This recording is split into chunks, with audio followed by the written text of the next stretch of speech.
But Alhamdulillah, we came in the field and we did our 100%. And Alhamdulillah, now we are doing our best. لیکن محمد علی جناح صاحب کا ایک اور بھی قول بڑا مشہور ہے، اور ان کی جد و جہد اور کام کی تلقین کے بعد ان کا ایک اور سپیچ ہے جو آپ کو کہیں سے بھی مل سکتی ہے، آپ اسے سرچ کرائیں گے۔ وہ یہ بھی کہتے تھے کہ مسلمان جو ہے وہ مصیبت میں گھبرایا نہیں کرتا، تو پھر وہ کسی مصیبت میں گھبرائے بھی نہیں، اور پھر اس کے نتائج آپ کے سامنے۔ محمد علی جناح صاحب کی زندگی کا ایک اور بڑا روشن پہلو یہ تھا کہ وہ ایک ایماندار آدمی تھے۔ ان کے اوپر جتنے بھی الزام لگے نا، اس میں امبیزلمنٹ کا کوئی الزام نہیں ہے۔ قائد اعظم کون ہے؟ ایک شخص، کوئی شخص اہم ہوتا ہے، ہاں کوئی شخص اہم ہوتا ہے، بے شمار افراد دنیا میں ہیں، بس آئے چلے گئے۔ کچھ لوگ ایسے آتے ہیں، آ کے جم جاتے ہیں، جاتے نہیں ہیں۔ قائد اعظم ایک ایسے ہی انسان تھے جو آئے اور اس قوم اور اس ملک کے نقشے پر جم گئے۔ قائد اعظم ایسے ہی ایک انسان تھے، لیکن پھر بھی سوال ہے کہ قائد اعظم نے ہمارے لیے ایسا کیا کیا کہ ہم قائد اعظم کے زیر احسان ہیں، ان کے احسان مند ہیں۔ قائد اعظم نے ایک ملک بنایا، دنیا میں ملک تو بنتے رہتے ہیں، قائد اعظم کے بنائے ہوئے ملک میں ایسی کیا ایک ایسی خصوصیت ہے، دنیا میں کچھ تصورات ہوتے ہیں، کون ہوتی ہے؟ وہ جو کسی خاص جغرافیائی خطے سے وابستہ ہو، قوم وہ جو کسی خاص نسلی خصوصیات سے وابستہ ہو۔ قوم کی جتنی بھی تعریفیں دنیا میں ممکن ہیں وہ موجود تھیں، ان کی بنیاد پر اقوام بھی موجود تھیں، مگر قائد اعظم نے آ کے وہ کام کیا جو ہمارے ایک اردو کے نقاد کے بقول کہ قائد اعظم کو خدا نے وہ صلاحیت عطا کی تھی کہ وہ پہاڑوں کو ریزہ بنا سکتے تھے اور ذرات کو ہمالیہ جتنا مجسم شکل دے۔ ایک تصور تھا کہ قوم کسی نظریے سے بھی بنتی ہے، اور وہ نظریہ قائد اعظم نے جسے پکڑا، اور اس کے پیچھے علامہ اقبال کی کاوشیں یقیناً موجود ہیں کہ قوم مذہب سے بنتی ہے۔ ہمارے ہاں یہ بحثیں ہیں، ان کے اندر اختلافات بھی ہیں، ان کے اندر پیچیدگیاں بھی ہیں۔ دیکھیے مسلمان بر صغیر میں آپ کو پتا ہے سن 1000 کے قریب محمود غزنوی، قائد اعظم محمود غزنوی پہلا مسلمان نہیں تھا۔ اس خطۂ بر صغیر کے اندر مسلمان بہت ابتدائی زمانے، قائد اعظم نے ایک بڑا بے مثال جملہ کہا۔ انہوں نے کہا کہ پاکستان اس دن بن گیا تھا جب یہاں پہلا آدمی مسلمان ہوا تھا، یعنی اب مسلمان ہونا یہ ایک تصور کا نام ہے، تو تصور کو حقیقت بنانا یہ دنیا کے مشکل کاموں میں سے ایک کام ہے۔ ہندوستان پر مسلمانوں کی صدیوں تک حکومت رہی، ہمیشہ اقلیت میں رہے، مگر اپنی مختلف قسم کی صلاحیتوں کی بنیاد پر حکمران رہے۔ تاریخ کا ایک لمحہ ایسا آیا جب آپ پر ایک اور قوم باہر سے آ کے مسلط ہو۔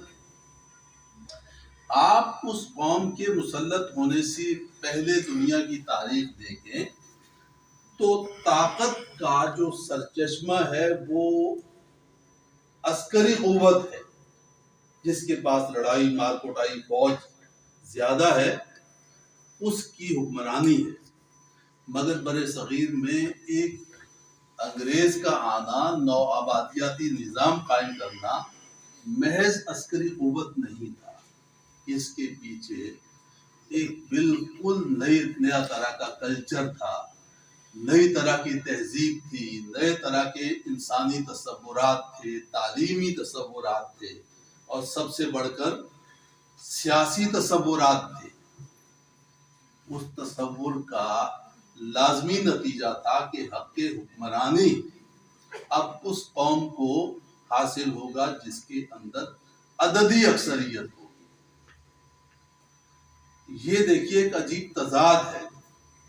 نو آبادیاتی سامراج ہندوستان میں آیا تو کسی عددی اکثریت کی بنیاد پر نہیں آیا، وہ اپنی عسکری قوت کی بنیاد پر آیا، مگر آہستہ آہستہ یہاں جو تصورات پیدا ہونے شروع ہوئے نئی تعلیم کے نتیجے میں، نئی تہذیبی معاملات کے نتیجے میں، وہ یہ تھا کہ اگر یہ انگریز سامراج یہاں سے چلا جاتا ہے تو بعد کی حکمرانی کسے ملے گی؟ اور نئے تصورات کے مطابق وہ عددی اکثریت والی قوم کو یا افراد کو ملنی تھی، اور عددی اکثریت ہندوستان میں ہمیشہ ہندو کی تھی۔ آج آپ معلوم نہیں ان مسائل سے کس قدر واقف ہیں کہ یہ کہا جاتا ہے کہ یہ جو نو آبادیات ہے یہ تو دنیا میں ہمیشہ سے سامراج استعمار آیا، اس نے آ کے یہ کیا، لوگوں کی نسل کشی کی، اپنے تصورات دیے، یہاں کے خزانے لوٹے۔ یہ جو نو آبادیات کے جتنے بھی تصورات ہیں مسلمان ان میں کہیں آتے ہی نہیں، باہر سے آئے، یہاں اس سرزمین کو اپنا وطن بنا لیا، یہاں کے خزانے لوٹ کر باہر نہیں لے گئے، یہاں کے وسائل کو اسی سرزمین میں خرچ کیا۔ عسکری قوت رکھنے کے باوجود غیر قوم کے انگریز سامراج یہاں سے چلا جاتا ہے، جو کہ تاریخ کے حرکیات بتا رہی تھی کہ انہوں نے جانا ہی جانا ہے۔ مستقبل میں ہندوستان کا سیاسی نقشہ کیا ہو، اس پر سب سے زیادہ منفرد رائے کسی نے اگر اختیار کی تو وہ علامہ اقبال اور قائد اعظم نے اس اقلیت کی تعریف بدل دی کہ اتنے کروڑ افراد عددی طور پر اگرچہ اقلیت میں ہوں گے، مگر ایسی بھی کیا بات ہے، ان کے لیے جداگانہ طرز انتخاب ہوگا۔ مسلمان کا ووٹ مسلمان کو، ہندو کا ووٹ چاہے ہندو کو۔ الغرض انہوں نے ہمارے لیے اس بنیاد پر ایک نیا خطہ زمین حاصل کر لیا۔ اچھا، یہ نیا خطہ زمین کیا واقعی نیا ہے؟ بھائی، جو پاکستان کی سرحدیں ہیں، جو علاقے ہیں، یہ تو صدیوں سے موجود ہیں، ہم اسے نیا خطہ زمین کیوں کہتے ہیں؟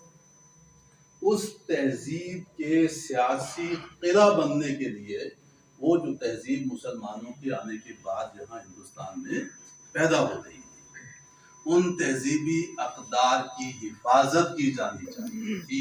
ان کے لیے ضروری تھا کہ ایک ایسا خطہ زمین ہو جس پر مسلمان اپنی اقدار کے ساتھ سر بلند ہو کر زندگی گزاریں، اپنی اقدار کی حفاظت کر سکیں۔ پاکستان ایک قلعہ ہے اس تہذیبی روایات کے تحفظ کا جو کہ صدیوں سے مسلمانوں کے آنے کے بعد ہندوستان میں بن رہی تھی۔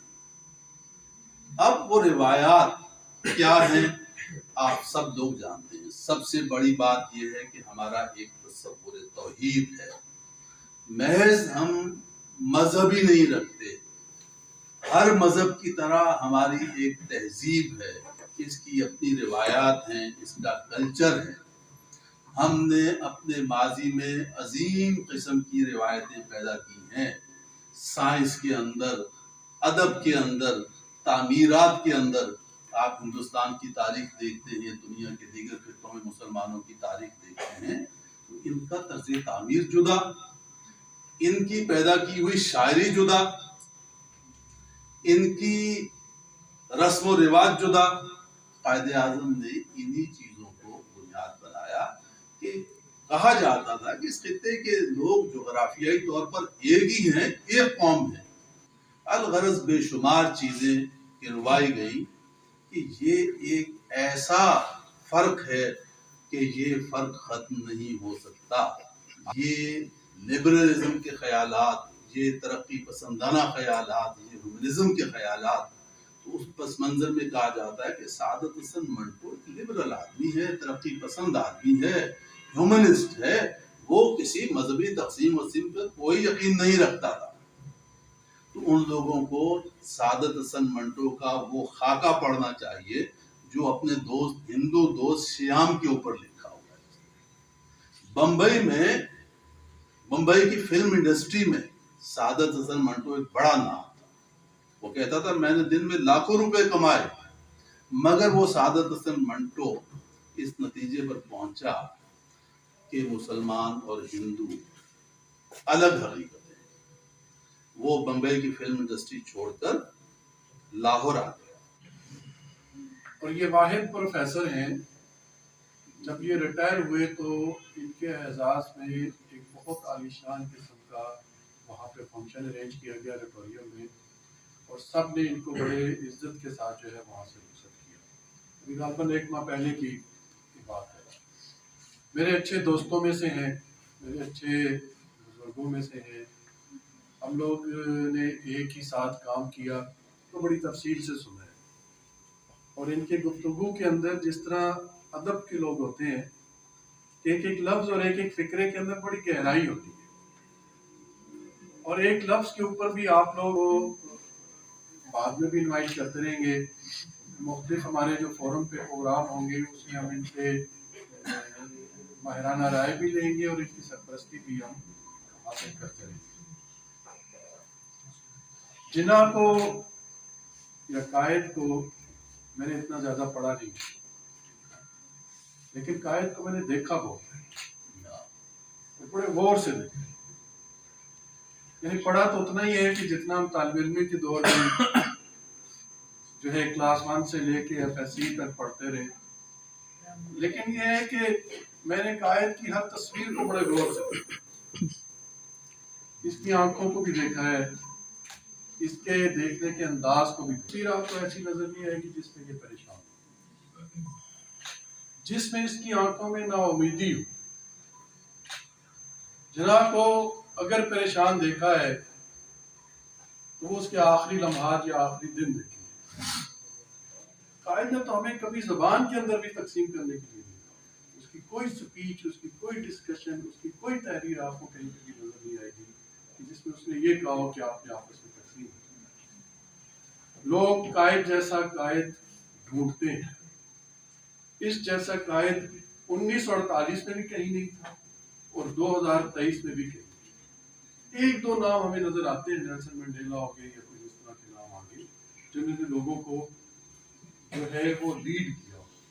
جاپان کو جناح نہیں ملا، جرمنی کو جناح نہیں ملا، انگلینڈ کو جناح نہیں ملا۔ اگر یہ جناح وہاں پہ ہوتا تو دیکھیے وہ آج کل کہاں پہ ہوتا۔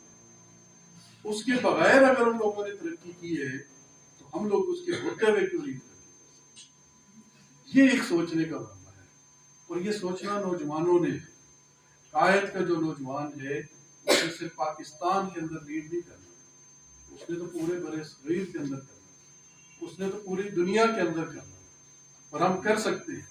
ہم قائد کے نوجوان ہیں، ہم قائد کے فالورز ہیں، ہم جناح کے فالورز ہیں، ہم لوگ انشاءاللہ یہ